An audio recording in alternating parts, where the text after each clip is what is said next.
माननीय अध्यक्ष जी, देश की सुरक्षा, देश के अर्थतंत्र को मजबूत करने के लिए मैन्युफैक्चरिंग और व्यापार फिर से एक बार देश की शिक्षा प्रणाली को पूरी दुनिया में स्वीकृति देने के लिए हमारी यूनिवर्सिटियों को वैश्विक बनाने का रास्ता प्रशस्त करने के लिए इस देश में R&D के लिए एक मजबूत नींव डालने के लिए और इस देश को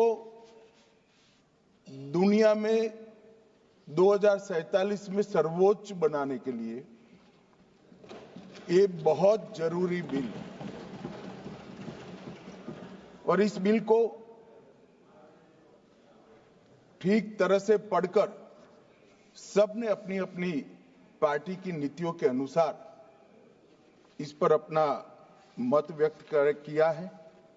मनीष जी से लेकर कुल 30 सदस्यों ने अपने विचार इसमें रखे हैं। मान्यवर, बिल लाने का मुख्य मुद्दा वो है कि इमिग्रेशन एक प्रकार से आइसोलेटेड मुद्दा नहीं है। देश के कई मुद्दे इसके साथ जुड़े हुए हैं और कई प्रकार के मुद्दे डायरेक्टली नहीं तो इनडायरेक्टली इसके साथ जुड़ते हैं। हमारे देश की सीमा में कौन आता है, कब आता है, कितनी अवधि तक आता है और किस उद्देश्य तक आता है, ये जानने का अधिकार इस देश की सुरक्षा के लिए बहुत जरूरी है और ये कोई नया विचार नहीं है। आगे मैं बताऊंगा, कई सालों से अधिकार अलग अलग कानूनों में चित्रे पड़े थे। हमने एकत्रित कर यहां लाने का प्रयास किया है और ये विधेयक के पास होने के बाद संपूर्ण व्यवस्थित, एकीकृत और अप टू डेट लेखा जोखा हर भारत में आने वाले विदेशी नागरिक का रखने का काम होगा। ये मैं इस सदन को आश्वासन देना चाहता हूं और इसके माध्यम से ही देश का विकास भी हम सुनिश्चित कर पाएंगे। जो देश को विकसित करने के लिए आते हैं, व्यापार के लिए आते हैं, शिक्षा के लिए आते हैं, R&D के लिए आते हैं, वो सबका मैं स्वागत करता हूं और सुरक्षा को जो खतरे में डालेंगे उन पर हमारी कड़ी नजर भी होगी, निगरानी भी होगी। तो दोनों दृष्टि से मान्यवर, ये बिल एक प्रकार से हमारे सभी उद्देश्यों की परिपूर्ति करने वाला है और ये आज की बात नहीं है मान्यवर। चिर पुरातन काल से हमारे उपनिषदों ने वसुधैव कुटुंबकम का नारा पूरे विश्व में, जब कच्चा मांस खाते थे, वस्त्र पहनने का ज्ञान नहीं था, ऐसी अवस्था में दुनिया की कई सभ्यताएं जीती थी, तब हमारे मनीषियों ने उपनिषद का वसुधैव कुटुंबकम का कंसेप्ट हमसे सामने रखा। कई बार लोग सवाल उठाते हैं, ज्यादातर सामने की बेंच में बैठे हैं, कि अंतर्राष्ट्रीय कन्वेंशन के हम सिग्नेटरी क्यों नहीं। मैं आज इस बात का भी जवाब देना चाहता हूं कि अंतर्राष्ट्रीय कन्वेंशन को भारत ने सिग्नेटरी होने की जरूरत क्यों नहीं, क्योंकि भारत का ट्रैक रिकॉर्ड प्रवासियों के बारे में 5000 साल से स्पॉटलेस रहा है। इसलिए कोई पृथक शरणार्थी नीति की आवश्यकता नहीं। हमारी कई परंपराओं में, कई कानूनों में और कई प्रावधानों में इसका जिक्र किया हुआ। ये नीति तो उनको जरूर पड़ती है जो एक प्रकार से भौगोलिक सीमा से देशों की रचना हुई है। मान्यवर, हम तो जियो कल्चर देश है, भू सांस्कृतिक देश है। हम जियोपॉलिटिकल देश नहीं है। हमारी सीमाएं हमारी संस्कृति ने बनाई है और कई देशों तक इसको विस्तृत करने का काम हमारे पुरखों ने किया है। और भारत का शरणार्थियों के प्रति एक इतिहास रहा है। पर्सिया से आक्रांताओं ने भगा दिया, पारसी दुनिया में कहीं नहीं गए, भारत में आए और आज सुरक्षित रहे। दुनिया की सबसे माइनॉरिटी अगर कोई विश्व में सम्मान के साथ रहती है कोई देश में, तो मेरे भारत में रहती। इजराइल से भी यहूदी भागे तो भारत में आकर रहे। और अभी मोदी जी के कालखंड में भी आसपास के देशों से 6 प्रताड़ित समुदायों के नागरिक को भी सीएए के कर शरण देने का काम भारतीय जनता पार्टी। भारत ने सदा ही मानवता के प्रति अपने कर्तव्यों का निर्वहन किया है। इसमें हमें कभी कोई कानून की जरूरत नहीं पड़ी। हमारी ये परंपरा है, संस्कृति, इन्होंने ही हमें वसुधैव कुटुंबकम का मंत्र भी सिखाया, संस्कार भी दिया। और मान्यवर, दुनिया भर में सभी देशों में भारत से बाहर गए हुए प्रवासी और भारत से आए हुए प्रवासी, इनके दुनिया को समृद्ध करने के जो कंट्रीब्यूशन करने का जो रिकॉर्ड है, शायद ही कोई देश का होगा। मान्यवर हेनसांग आए, हर्षवर्धन के शासनकाल में आए, बौद्ध धर्म और भारतीय संस्कृति का अभ्यास कर चीन तक ले गए। मार्को पोलो आए 13वीं शताब्दी में, व्यापार और संस्कृति का अध्ययन कर पूरे यूरोप को समृद्ध करने का काम किया। इब्न बतूता आए 14वीं शताब्दी में, दिल्ली के न्यायाधीश बने। निकोले दे कॉन्टी आए, जिन्होंने 15वीं शताब्दी में विजयनगर साम्राज्य का अध्ययन किया और विजयनगर साम्राज्य की भव्यता को दुनिया भर में पहुंचाने का काम किया। अब्दुल रजाक आए 15वीं शताब्दी ने, कालीकट की भव्यता का और समृद्धि का वर्णन किया। अथानासी यस आए, इन्होंने 15वीं शताब्दी में हमारी सामाजिक प्रथाओं की उच्चता को दुनिया में प्रस्थापित किया। डुआर्टे बारबोसा आए, भारतीय समाज की जाति व्यवस्था का 15वीं और 16वीं शताब्दी में आकलन कर वो समाज को कैसे ताकत देती है, इसका पूरी दुनिया को परिचय कराया।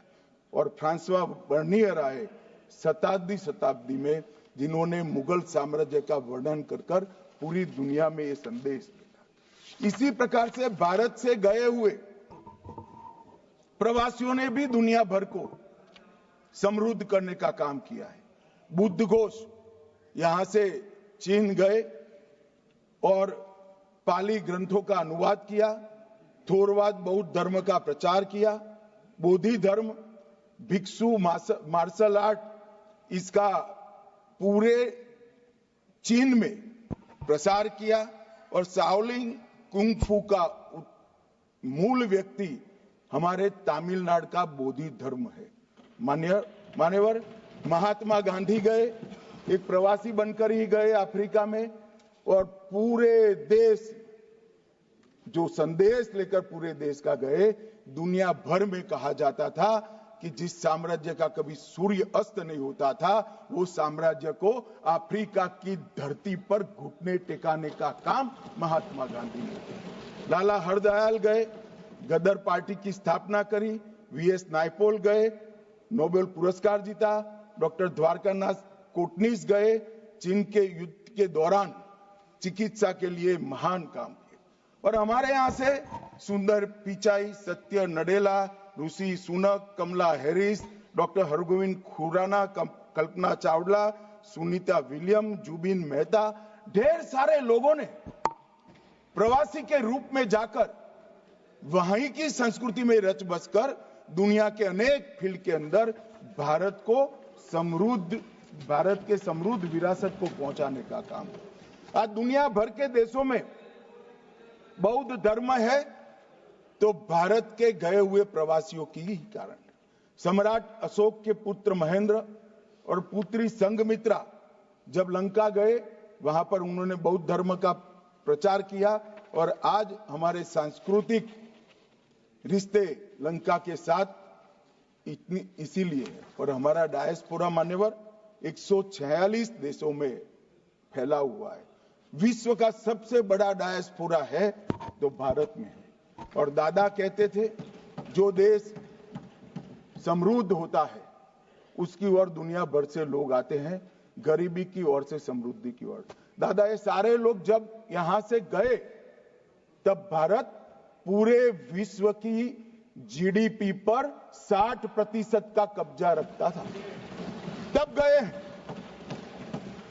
प्रवासियों के भ्रमण को देशों के आर्थिक मजबूती के साथ लेना देना नहीं है।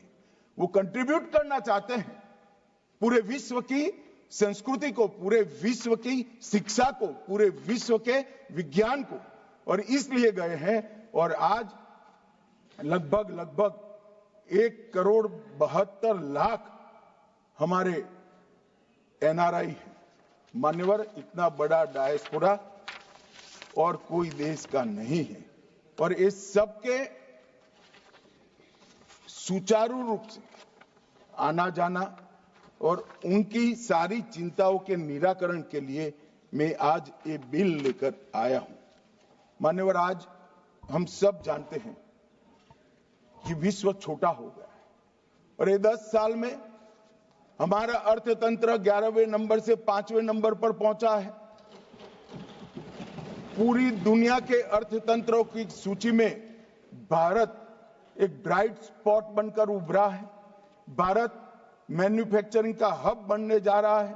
उस वक्त हमारे यहां विश्व भर के लोगों का आना बड़ा स्वाभाविक है। हमारे इमिग्रेशन का स्केल और साइज दोनों मान्यवर बहुत बड़ा है और इसके साथ साथ शरण लेने की जगह अपने निहित स्वार्थ और देश को असुरक्षित करने वालों की संख्या भी बढ़ी है। अगर ये दोनों को संतुलित करना है, जो यहां सुचारू रूप से अपने देश के कानून के हिसाब से भारत की व्यवस्था को कंट्रीब्यूट करने के लिए आते हैं, व्यापार के लिए आते हैं, शिक्षा के लिए आते हैं, R&D के लिए आते हैं, लीगल सिस्टम को मजबूत करने के लिए आते हैं, वो सभी का स्वागत है मान्यवर। मगर मैं इतनी ही दृढ़ता से कहना चाहता हूं, चाहे रोहिंग्या हो, चाहे बांग्लादेशी हो, अगर यहां अशांति फैलाने के लिए आता है तो बड़े कठोरता के साथ उनके साथ मान्यवर व्यवहार। इसलिए ये नीति में उदारता के साथ साथ कठोरता की भी आवश्यकता है। हृदय में करुणा, संवेदना और देश के खतरों के प्रति सजगता दोनों रखकर, एक साथ रखकर ये नीति बनाई गई है। और ये दृढ़ प्रवासन नीति जो है हमारी मान्यवर, आज ये लेकर मैं आपके सामने उपस्थित हुआ हूं। मान्यवर, हम सब जानते हैं नरेंद्र मोदी जी के 2 बड़े संकल्प हैं, जो केवल भारतीय जनता पार्टी के नहीं, केवल एनडीए के नहीं, देश की 130 करोड़ की जनता के संकल्प बने हैं। पहला संकल्प है 2027 तक विश्व की तीसरी सबसे बड़ी अर्थव्यवस्था बनना और दूसरा संकल्प है 2047 तक पूर्ण विकसित राष्ट्र बनना। मान्यवर, मैं मानता हूं कि दोनों ही लक्ष्यों की पूर्ति के लिए सरल, सुदृढ़ और समसामयिक कानून की व्यवस्था अनिवार्य है। और इसीलिए हमने ढेर सारे कानून, ऐतिहासिक बिल इस सदन में 10 साल में आए। 3 नए आपराधिक कानूनों को इस सदन ने पारित किया, सीए के कानून को पारित किया, 39,000 कॉम्प्लायंस को खत्म कर ईज ऑफ डूइंग बिजनेस की वृद्धि के कानून को हमने पारित किया, आईबीसी के कोड 2016 बैंक मर्जर, उसके माध्यम से एनपीए को समाप्त करा। 2017 में पूरे देश के, इतने बड़े देश के 32 बिक्री करों को समाहित कर एक जीएसटी को रोल आउट करने में हमारी सरकार को मान्यवर सफलता मिली।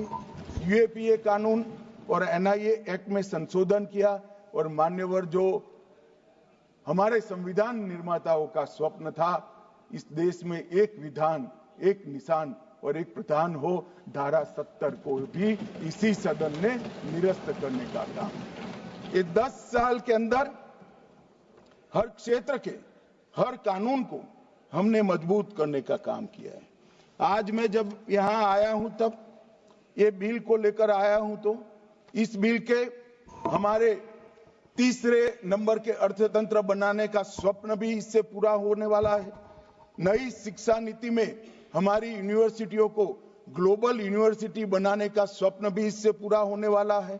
अनुसंधान के क्षेत्र में R&D करने वाले सारे लोगों को यहां उदार मन के साथ, विश्वसनीयता के साथ काम करने का भी एक अच्छा माहौल मिलने वाला है। इस देश को विश्व भर में खेलों का एक उत्कृष्ट केंद्र बनाने का स्वप्न भी पूरा होने वाला है। यहां पर मीडिएशन और आर्बिट्रेशन का अंतर्राष्ट्रीय केंद्र भी बनने वाला है और इंफ्रास्ट्रक्चर के लिए भी ढेर सारे क्षेत्रों में यहां अनुसंधान की शुरुआत होगी। इसके लिए ये बिल बहुत अच्छा एक प्रकार से माहौल पूरा करेगा। मान्यवर, ऐसा नहीं है कि अभी कोई व्यवस्था नहीं है। अभी 4 अधिनियमों में ये पूरी व्यवस्था छूट-फूट बटी हुई है। 4 अधिनियमों में कई सारी व्यवस्थाओं का ओवरलैपिंग भी है और 4 अधिनियम होने के बावजूद भी कई सारे छिद्र भी रह चुके हैं। ये एक ही विधेयक ये 4 अधिनियमों को निरस्त कर एक कानून आएगा जो सारे छिद्रों को भरने का काम भी करेगा और जो रिपीटेशन है उसको भी समाप्त कर देगा। और हमारा जो लक्ष्य है 2047 तक विकसित भारत बनाने का लक्ष्य, दुनिया में हर क्षेत्र में सर्वप्रथम बनने का लक्ष्य, वो लक्ष्य की पूर्ति में ये आगे जाएगा।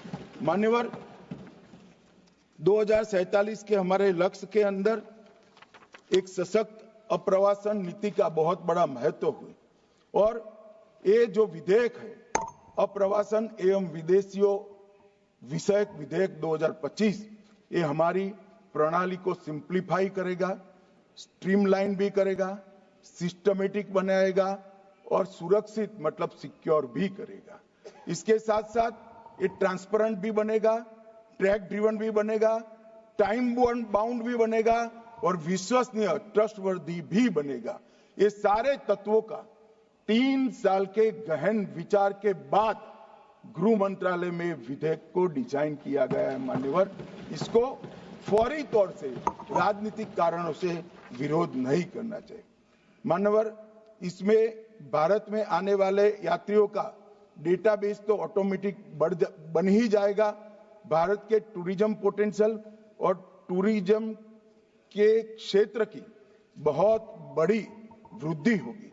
अनेक तरह के टूरिज्म जैसे medical tourism, eco tourism, heritage tourism, business tourism, hospitality sector और ग्लोबल ब्रांडिंग भारत की बढ़ाने में ये बिल बहुत महत्वपूर्ण भूमिका निभाएगा, इसका मुझे विश्वास है। निवेश और रोजगार के क्षेत्र में भी इससे बहुत फायदा होगा, जीडीपी को बढ़ाने में भी बहुत फायदा होगा और मान्यवर, आजादी के 75 साल के बाद आज भारत का सॉफ्ट पावर पूरी दुनिया में डंका बजाने का काम किया है, वो गति और भी तेज हो।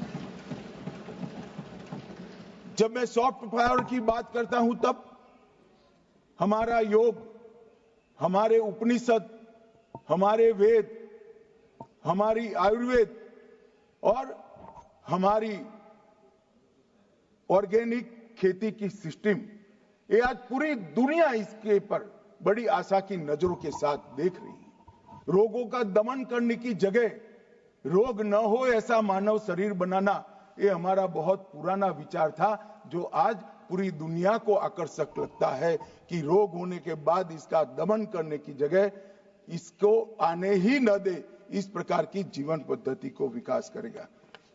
सुरक्षा के दृष्टिकोण से विदेश से ड्रग कार्टेल, घुसपैठियों की कार्टेल और हथियारों का और एक प्रकार से देश के अर्थतंत्र को खोखला करने वाला हवाला व्यापार करने वाले ये सभी को इसके अंदर हम समाप्त करने की भी व्यवस्था एक प्रकार से करेंगे। और मान्यवर,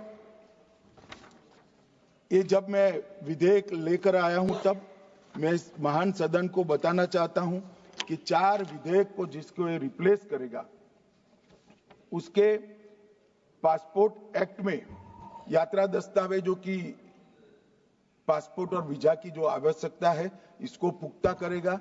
विदेशियों का पंजीकरण अधिनियम 1939 उसको भी और पुख्ता करेगा। विदेशी अधिनियम 1946 इसको अवैध रूप से रह रहे विदेशियों को प्रतिबंधित करने का केंद्र में रखकर कानून को अंदर बदलाव किया गया है और कुछ विशेष रोजगार के क्षेत्र में या विशेष गतिविधियों से में भारत को भागीदार बनाने की दृष्टि से जो आते हैं उनके लिए व्यवस्था भी की है। कानूनी प्रावधानों के साथ साथ उल्लंघन पर दंडात्मक कार्यवाही भी हमने इसके अंदर समाहित करी है और अप्रवास अधिनियम 2002 इसमें विदेशियों को लाने में वाहकों की जिम्मेदारी बिल को भी हमें इसमें थोड़ा परिवर्तित कर पुनः स्थापन किया है। मान्यवर, ये तीनों बिल 1920, 1939 और 1946 ये देश आजाद होने के पहले ब्रिटेन की पार्लियामेंट के अंदर बनने जा रही है। एक ऐतिहासिक बात, हमारे देश की इतनी महत्वपूर्ण नीति जो देश की सुरक्षा भी सुनिश्चित करती है, व्यापार भी सुनिश्चित करती है, विकास भी सुनिश्चित करती है, वो विदेश की पार्लियामेंट में बनी थी और विदेश के सांसदों ने इस पर हमारे भले की चिंता की थी। आज कम से कम 30 सांसदों ने इस पर अपना कमेंट दिया, इसमें एक भी विदेशी नहीं है और पार्लियामेंट भी हमारी है। मान्यवर, ये हमारे लिए गौरव की बात है। मान्यवर, ये प्रथम और द्वितीय विश्व युद्ध की आपाधापी में ये बनाया गया था और अंग्रेज सरकार के हितों के रक्षण के लिए बनाया गया था। ये एक विकसित भारत की स्पर्धा, एक दौड़ शुरू होने के बाद अमृत काल के प्रथम चरण में बनाया गया है और भारत के हितों के लिए मान्यवर इसको बनाया गया है। इस चारों नियमों में अंतर्निहित निरंतरता और उद्देश्यों की समानता के साथ ढेर सारे ओवरलैपिंग थे, इसको हमने कम किया है। एजेंसियों के बीच में समन्वय की कमी को भी समाप्त किया है। डेटा प्रबंधन और सत्यापन दोनों की जटिलता को भी हमने समाप्त कर दिया है और दस्तावेजीकरण की दोहरी प्रक्रिया को भी हमने समाप्त कर दिया। कानूनों के बीच में जो विरोधाभासी प्रावधान थे, जो एक कानून में ठीक थे दूसरे कानून में ठीक नहीं थे, वो समाप्त कर अधिकारों के क्षेत्र की स्पष्टता भी हमने कर दी है। यात्रियों और अधिकारियों के लीगल कंफ्यूजन को एक साथ एक ही बिल चारों बिल के लीगल कंफ्यूजन को, कानूनों के लीगल कंफ्यूजन को समाप्त कर देगा और एक ही अपराध के कई दंड कई जगह पे अलग अलग कानून में थे, इसको भी स्ट्रीमलाइन कर एक ही कानून में लाया गया है। मान्यवर, ये व्यापक कानून अनुपालन के बोझ को भी बहुत हल्का करेगा। मान्यवर, मैं इस बिल की मुख्य प्रावधानों पर बात करना चाहता हूं। भारत में प्रवेश, ठहरने और बाहर जाने के लिए वैध यात्रा दस्तावेजों की अनिवार्यता को हमने आवश्यकता यहां पर ठीक कर दी। अप्रवासन ब्यूरो का गठन हुआ है। भारत में प्रवेश और ठहरने की अनिवार्यता आवश्यकताओं का उल्लंघन करने वाले किसी भी व्यक्ति को गिरफ्तार करने की शक्तियां भी इस कानून के अंदर हमने दी। भारत से किसी विदेशी को हटाने की भी शक्तियां दी। आवास, विश्वविद्यालयों, शैक्षणिक संस्थानों, अस्पतालों, नर्सिंग होम आदि के नियामकों द्वारा विदेशी अगर वहां पर पढ़ता है, अस्पताल में दाखिल होता है, तो इसकी सूचना ऑनलाइन ही देनी है। भाई, जब आप केस बना रहे हो तो ऑनलाइन एक सूचना देने में क्या आपत्ति है? कोई कहां रह रहा है इसका ट्रैक तो रहना चाहिए। और विदेशियों को भारत में लाने वाले वाहकों की बाध्यता को भी यहां सुस्पष्ट कर दिया गया है और उल्लंघन के लिए दंडात्मक प्रावधान भी किए गए हैं और कुछ अपराधों को कंपाउंडिंग कर सरल भी बनाया गया। एक प्रकार से आज के समय के अनुकूल प्रावधान बनाने का खुले मन के साथ यहां पर काम किया गया है। मान्यवर, जो प्रावधान हटाए गए, विशेषकर राष्ट्रमंडल देशों की जगह निर्दिष्ट देश रखा है। किसी भी देश के नागरिक के रूप में इसको निर्दिष्ट किया जा सकता है, वो धारा 33 में हम लेकर आए हैं।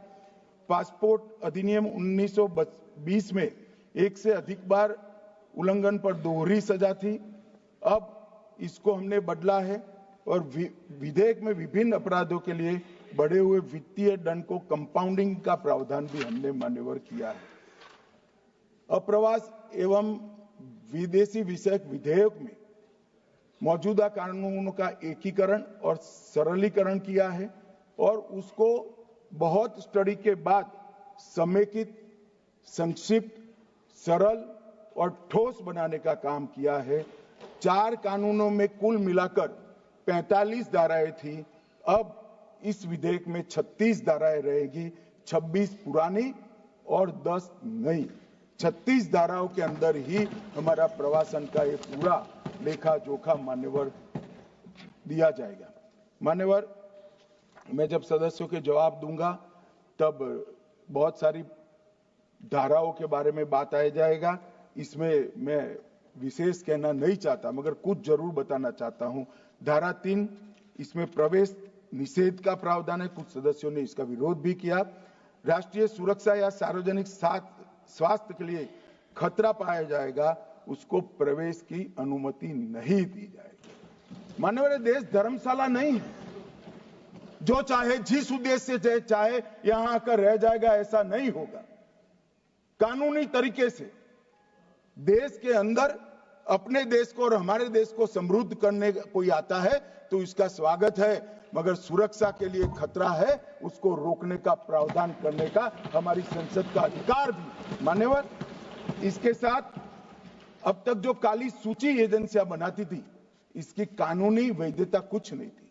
अब ये ब्लैक लिस्ट को वैधानिक समर्थन देने का यहां पर काम हुआ है। मान्यवर, धारा 4, केंद्र सरकार भारत में प्रवेश के निर्दिष्ट बिंदुओं या बंदरगाहों को अधिसूचित कर सकती है। मान्यवर, किसी भी विदेश के नागरिक को भारत में आना है तो कौन से मार्ग से आना है वो तो तय करना पड़ेगा।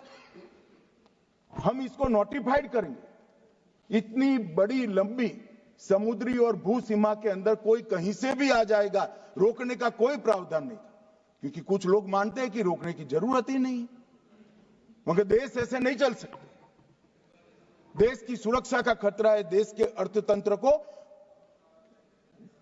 नुकसान करने वालों से भी देश के खतरा है और ड्रग्स और हथियार लेकर आने वालों को भी रोकना पड़ेगा। तो जो निर्दिष्ट किए बिंदुओं के बंदरगाह और विमानगाहों के अलावे कहीं से भी आएगा तो उसको, चाहे भूमि सीमा हो, दरियाई सीमा हो या वायु सीमा, वो अधिसूचना के बगैर आएगा तो वो गैर कानूनी माना जाएगा। ब्यूरो ऑफ इमिग्रेशन, उसकी व्याख्या धारा 5 में की है। धारा 6 में विदेशियों के पंजीकरण की बात की गई है। धारा 9 में विश्वविद्यालयों, शैक्षणिक संस्थाएं और हॉस्पिटलों का जिम्मेदारी धारा 9 और 10 में तय की है। धारा 11 में संरक्षित या प्रतिबंधित क्षेत्र के निषिद्ध स्थानों का दौरा भी रोका गया है। अभी कोई सदस्य कह रहे थे उसको क्यों रोकना चाहिए। हमारी सीमा पर कुछ संवेदनशील स्थान है, वो दुनिया भर के लिए खुले नहीं छोड़ सकते। हमारी सेना के इंस्टॉलेशन है, वो दुनिया भर के लिए खुले नहीं छोड़ सकते हैं। और ये आज का नहीं है, जब आप सरकार में थे तब का है, मगर वो गैर कानूनी तरीके से होता था। अब हमने उसको कानूनी बनाया है, क्योंकि हम में हिम्मत है रोकने की। मान्यवर, धारा 18 जुर्माने का भुगतान करने के लिए वाहक का दायित्व तय किया है। 25 में अपराधों का कंपाउंडिंग किया है और धारा 23 और 24 इस अधिनियम के अन्य उपबंधों के लिए उल्लंघन के लिए जुर्माना और जेल की व्यवस्था इसके अंदर मान्यवर की गई है। धारा 30 में नियम बनाने की शक्ति भारत सरकार को दी है। धारा 15 राष्ट्रीयता का निर्धारण, ये शीर्षक हटाने का काम हमने किया है। धारा 7 बायोमेट्रिक जानकारी लेने को कानूनी बनाया गया है और एक प्रकार से पूरी व्यवस्था को वैज्ञानिक तरीके से एक कानून में बांधने का काम किया है। मान्यवर, वीजा की प्रक्रिया बहुत पुरानी है और ये हम जो सुधार लेकर आए हैं वो कोई नए नहीं है। 2010 में 5 देशों के नागरिकों को पर्यटन वीजा ऑनलाइन देने की शुरुआत हुई। 2010 से 14 के बीच में 7 देशों को बढ़ाया गया और अब ये सुविधा 169 देशों तक हमने की दी है कि आप आइए, आपका स्वागत है, आप टूरिज्म बढ़ाइए। मगर रजिस्ट्रेशन तो करना पड़ेगा ना कि वो विदेश से इस देश में इतने समय के लिए आए। कोई हमेशा के लिए नहीं रह सकता, इस देश का नागरिक नहीं बन सकता है, इसको रोकना पड़ेगा। आपके समय में सिर्फ 10 देशों तक था, उसको हमने 169 देशों तक पहुंचाने का था।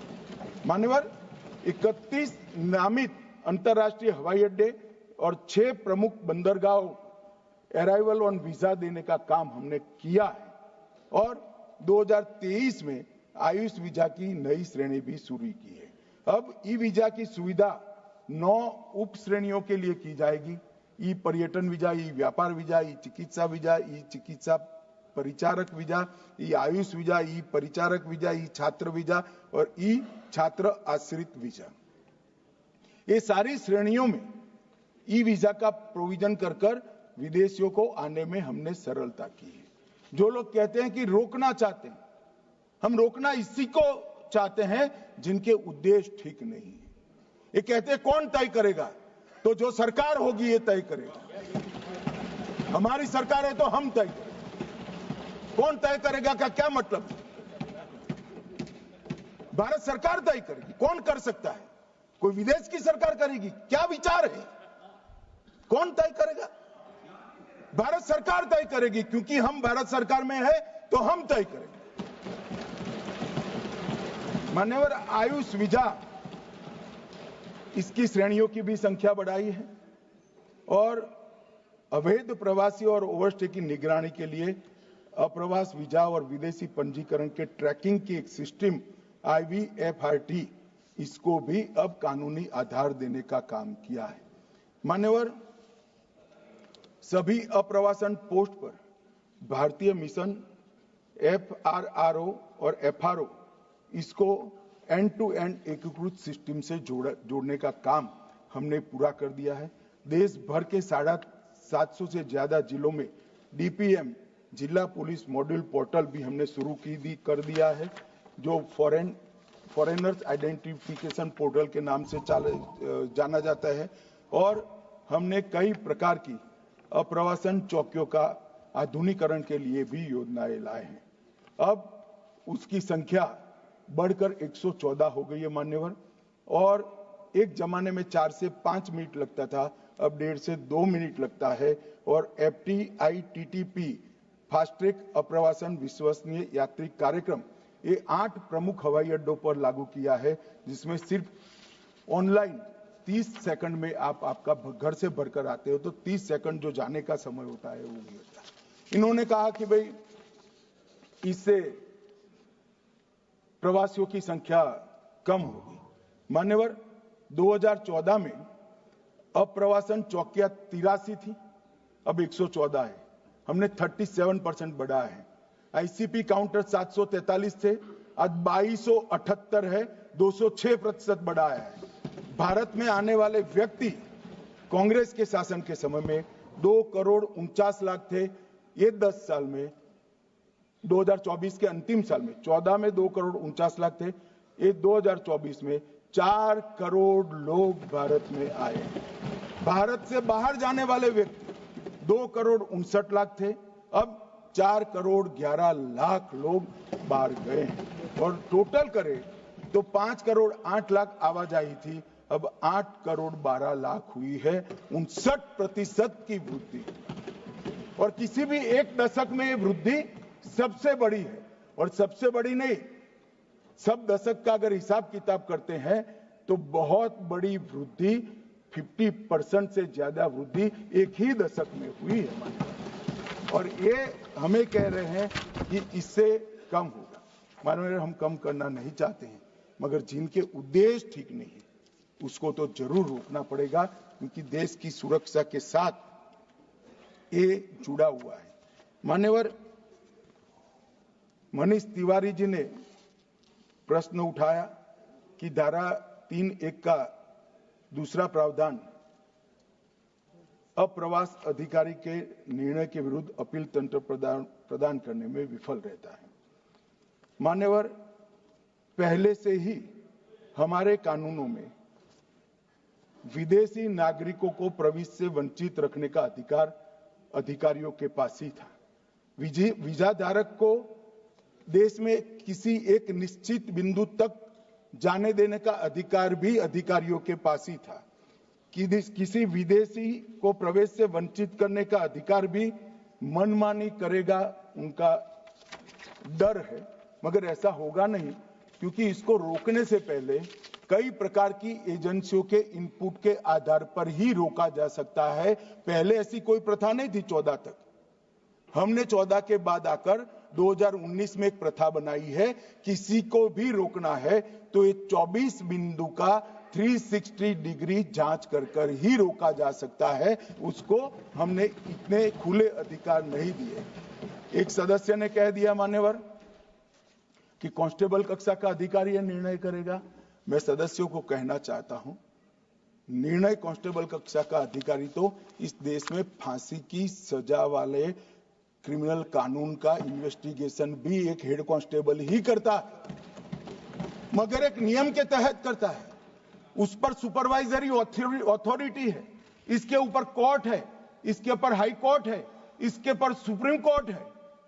मान्यवर, तो फिर हम सबको भी क्या अधिकार प्राप्त है?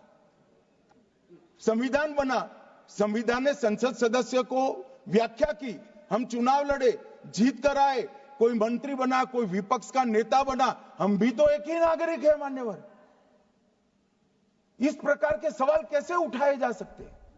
ये कानून के तहत व्यवस्था है और किसी को कानून को हाथ में लेने का अधिकार नहीं है। मान्यवर, इस तरह से सोचने से, और अपील की बात करते हैं, ना अमेरिका में है, ना इंग्लैंड में है, ना जर्मनी में है, ना फ्रांस में है, कहीं पर अपील का अधिकार नहीं। कैसी अपील? कोर्ट में जाइए। देश की सुरक्षा का जहां प्रवास सवाल होता है और सारी एजेंसियों के परामर्श के बाद अगर किसी को रोकते हो, इसमें आपत्ति है, तो कोर्ट ही एकमात्र शरण होता है। इसकी कोई अपील वपील हो नहीं सकती मान्यवर। और मैं मानता हूं इसमें संविधान दत्त अधिकारों का कहीं पर भी उल्लंघन नहीं होता है। मान्यवर, इन्होंने कहा डैमेज पासपोर्ट का विवरण नहीं है। मनीष जी, आप इतने बड़े लॉयर हो, ये विवरण रूल्स में बनता है, क्योंकि डैमेज पासपोर्ट की व्याख्या अलग अलग प्रकार की घटनाओं के कारण निरंतर बदलती रहती है। एक प्रकार से पहले पानी में डूबकर पासपोर्ट हो गया, कहीं ये सारी घटनाएं जैसे ही होती है, रूल्स बदले जा सकते, एक्ट नहीं बदला जाता। इसलिए हमने सेक्शन 30 में रूल्स बनाने के अधिकार दिए हैं। क्लॉज 33 कुछ विदेशियों पर लागू होता है, कुछ विदेशियों पर नहीं होता है। तो भारत के भले के लिए आता है, उस पर लागू नहीं होगा, और भारत को सुरक्षा को खतरा है, उन पर लागू होगा। बड़ी सरल बात है, इसमें क्या आश्चर्य होता है? मेरी समझ में नहीं आता है मान्यवर। सुधाकर सिंह जी ने भी इसी प्रकार के कुछ मुद्दे उठाए। विश्वविद्यालय और अस्पतालों पर बड़ा बोझ आ जाएगा। कोई बोझ नहीं आएगा। आज कोई विश्वविद्यालय ऐसा नहीं है जिसको ऑनलाइन इंफॉर्मेशन देने में तकलीफ हो। बिल भी ऑनलाइन बनता है, फीस भी ऑनलाइन स्वीकारी जा सकती है, तो एक रिपोर्ट ऑनलाइन नहीं भेज सकते कि मेरे विद्यालय में इतने विदेशी लोग पढ़ाते, इतने विदेशी लोग पढ़ते हैं। क्या आपत्ति है? क्यों छुपाना है? ये जानकारी लेने का भारत सरकार का अधिकार है मान्यवर, और ये तो देनी ही चाहिए मान्यवर। इसके साथ श्री सुखदेव भगत, उन्होंने बंगाल की बात की कि बीएसएफ घुसपैठियों को रोकने के लिए अक्षम है। मान्यवर, मैं आज बड़ा गंभीर उन्होंने आरोप लगाया है भारत की अन्य सदस्यों, सभा की सहमति हो तो सभा की कार्रवाई इस विषय की समाप्ति तक बढ़ा दी जाए। माननीय गृह मंत्री जी। मान्यवर, आज मैं कई बार अलग अलग भाषणों में, अलग अलग जलसों में ये विषय उठा जाता है, बांग्लादेशी घुसपैठियों के लिए बीएसएफ क्या कर रही है, सेना क्या कर रही है। मैं आज वास्तविकता इस देश को बताना चाहता हूं और मैं ऐसा करता हूं कि तृणमूल कांग्रेस के सारे लोग सदन को छोड़कर नहीं जाएंगे, ध्यान से सुनेंगे। मान्यवर, हमारी बांग्लादेश के सटी हुई सीमा, अब सुनिए भाई, हमारी बांग्लादेश से सटी हुई सीमा 2216 किलोमीटर है। उसमें से 1653 किलोमीटर बाढ़ बन चुका है, बाढ़ के पास वाला रोड भी बन चुका है और चौकियां भी बन चुकी है। शेष फेंसिंग की लंबाई है 563 किलोमीटर। 563 किलोमीटर सीमा आज भी खुली है और शेष फेंसिंग जो 563 किलोमीटर है उसमें 112 किलोमीटर फेंसिंग ऐसी है, बॉर्डर ऐसी है जिसमें बॉर्डर फेंसिंग व्यवहारू नहीं, नाले हैं, नदियां हैं, ऊंची नीची पहाड़ियां हैं, जहां 112 किलोमीटर में फेंसिंग हो ही नहीं सकता और 450 किलोमीटर जहां फेंसिंग होता है वहां बाकी है। अब मैं वो बताना चाहता हूं कि क्यों बाकी है। ये 450 किलोमीटर के लिए मान्यवर मैंने डीओ लेटर लिखकर 10 रिमाइंडर करे हैं, बंगाल सरकार भूमि नहीं देती। मान्यवर, ये 450 किलोमीटर के लिए गृह सचिव बंगाल के मुख्य सचिव के साथ 7 मीटिंग करे, ये भूमि नहीं देते हैं। मान्यवर, जहां फेंसिंग लगाने जाते हैं सत्ताधारी पार्टी का कैडर आकर हुड़दंग करता है, धार्मिक नारे लगाता है। और मान्यवर, मैं कहना चाहता हूं कि ये 450 किलोमीटर फेंसिंग रुकी है तो केवल और केवल बंगाल सरकार की दया की दृष्टि घुसपैठियों के पर जो है इसके कारण। और मान्यवर, इससे आगे ये 450 किलोमीटर शायद ये भाषण सुनकर ममता जी भूमि दे भी दे तो हम खत्म कर देंगे, फिर भी 112 किलोमीटर खुली सीमा रहती है। मान्यवर, जब आप 2000 किलोमीटर बाढ़ बना देते हो और 112 किलोमीटर नहीं बनाते हो तो कई बार तो ये 2000 किलोमीटर के कोई मायने नहीं। आदमी को घुसने के लिए कितनी जगह चाहिए। तो 112 किलोमीटर जो नदी है, नाले हैं, एक कठिन भौगोलिक परिस्थिति है, वहां से लोग आते हैं। ये सवाल हमें करते हैं, अभी भी किया कि रोहिंग्या दिल्ली तक आ गए, आपके नाक के नीचे आया। मान्यवर, ये बांग्लादेशी घुसपैठिए हो या रोहिंग्याज हो जो घुस कर आते हैं, पहले असम से भी आते थे जब कांग्रेस की सरकार, अब बंगाल से आते हैं टीएमसी की सरकार, घुस कर आते हैं। इनको आधार कार्ड दादा कौन देता है? नागरिक कहां के बने हैं? कहां के बने हैं? जितने बांग्लादेशी पकड़े गए 24 परगना जिले का आधार कार्ड और नागरिकता है मान्यवर।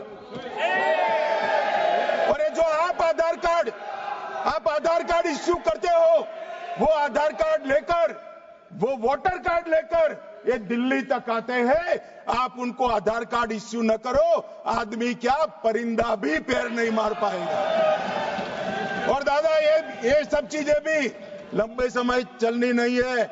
26 में चुनाव है, बंगाल में कमल खिलेगा और पूरा बंद होगा। मान्यवर, मुझे भी मान्यवर, मैं आज कहना चाहता हूं, दिल्ली के चुनाव से मैं मौन रहा कि देश का सुरक्षा का प्रश्न है, तू मैं नहीं करना चाहिएगा। आज मौका भी है, दस्तूर भी है।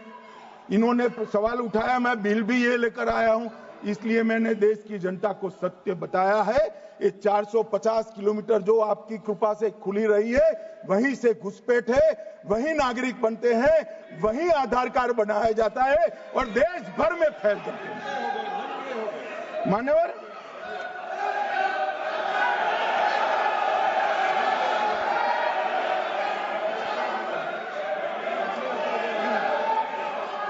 मान्यवर, एक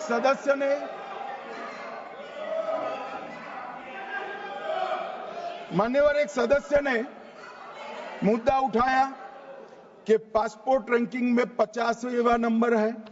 मान्यवर, ऐसा कोई सरकारी सर्वे नहीं है, एक निजी एनजीओ ने सर्वे कर दिया है।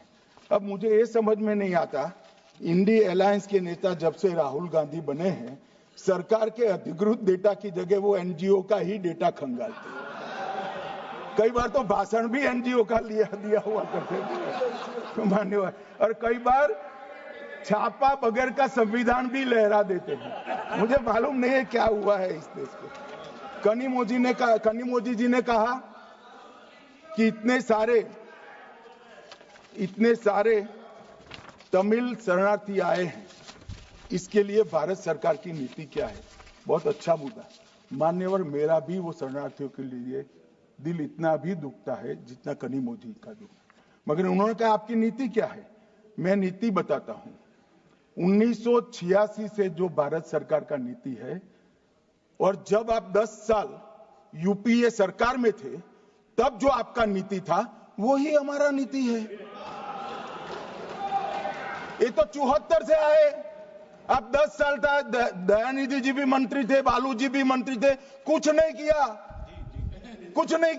और हमें सवाल कर रहे हैं कि आपने क्या किया। भला आपने कर दिया होता तो हमारे लिए तो बारी ही नहीं आती।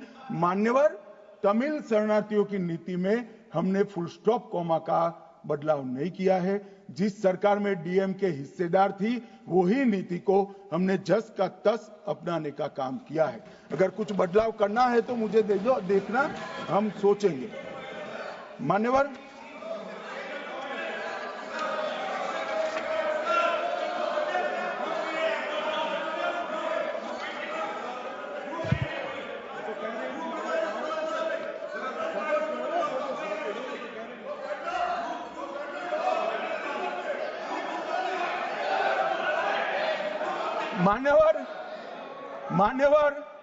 मुझे अब तक एडीएमके के सारे एमपी 4 बार मिले अलग अलग समस्या पर, एक में भी तमिल शरणार्थी का जिक्र नहीं। और कहते हैं डू समथिंग। भाई आप तो कहते ना, हमने तो आपकी नीति पर चले, हम माने ये सच्ची होगी। अभी भी आप दीजिए, हम सोचेंगे इस पर।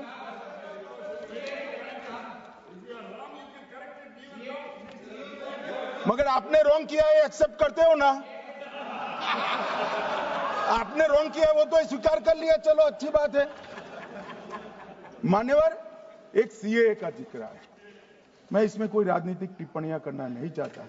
मैं इतना कहना चाहता हूं कि आजादी के वक्त जब आनन फानन में देश का विभाजन किया गया और दोनों ओर भयंकर खूनामार की हुई, हजारों बौद्ध, हिंदू, सिख लोग ट्रेन भरकर काट दिए गए मान्यवर, तब हमारे देश के नेता गांधी जी, नेहरू जी, सरदार पटेल सबने अपील कहा था कि वहां रह जाइए, अभी स्थिति ठीक नहीं है, बाद में भारत में आपका स्वागत है, आओगे तो अब भारत के ही माने जाओगे। मान्यवर, वो लोग वहां अपने धर्म को बचाने के लिए, परिवार को बचाने के लिए, महिलाओं की परिवार की महिलाओं के सम्मान को बचाने के लिए भारत में आए। आने की व्यवस्था नहीं थी, कोई पॉलिसी नहीं थी, कांग्रेस की सरकारें बना करती थी। मान्यवर, कांग्रेस वादा भूल गई, वो घुसपैठ कर आए, सो कॉल्ड घुसपैठ। मगर मैं इसको घुसपैठ नहीं मानता, ये रियल शरणार्थी है मान्यवर, रियल,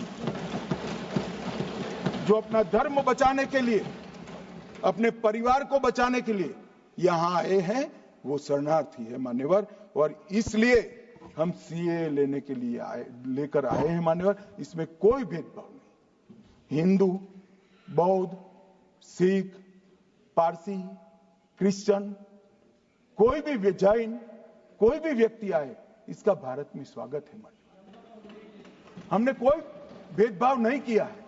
मगर जो घुसपैठ करने के लिए आते हैं, उनको जरूर हम रोकेंगे मान्यवर। नागरिकता इनको ही प्रदान होगी जिन पर अत्याचार हो, जो विभाजन की विभीषिका को झेलें, जिनके परिवारों पर अत्याचार, उन्हीं को हम नागरिकता देंगे मान्यवर। ये पूरे विधेयक को 4 कानूनों को समाप्त कर इसको रिप्लेस करने के लिए लाए हैं मान्यवर। ये चारों कानूनों में जितनी भी क्षतियां थी, लूफोल्स थे, उसको भरने का भी काम किया है, ओवरलैपिंग को हटाने का भी काम किया है। और आज के समय में भारत के अर्थतंत्र, भारत की शिक्षा, भारत की चिकित्सा पद्धति, भारत के अनुसंधान, भारत की लीगल सिस्टम, इस सब को मजबूत करने के लिए जो अंतर्राष्ट्रीय सहयोग भी चाहिए और दुनिया को भी हमने सहयोग करना है। दोनों चीजों को देखकर, परंतु उसमें सबसे पहले देश की सुरक्षा की चिंता कर ये विधेयक मैं आपके सामने आया हूं मान्यवर। मैं आपके माध्यम से सदन के सभी सदस्यों को निवेदन करना चाहता हूं कि इसको पारित करें।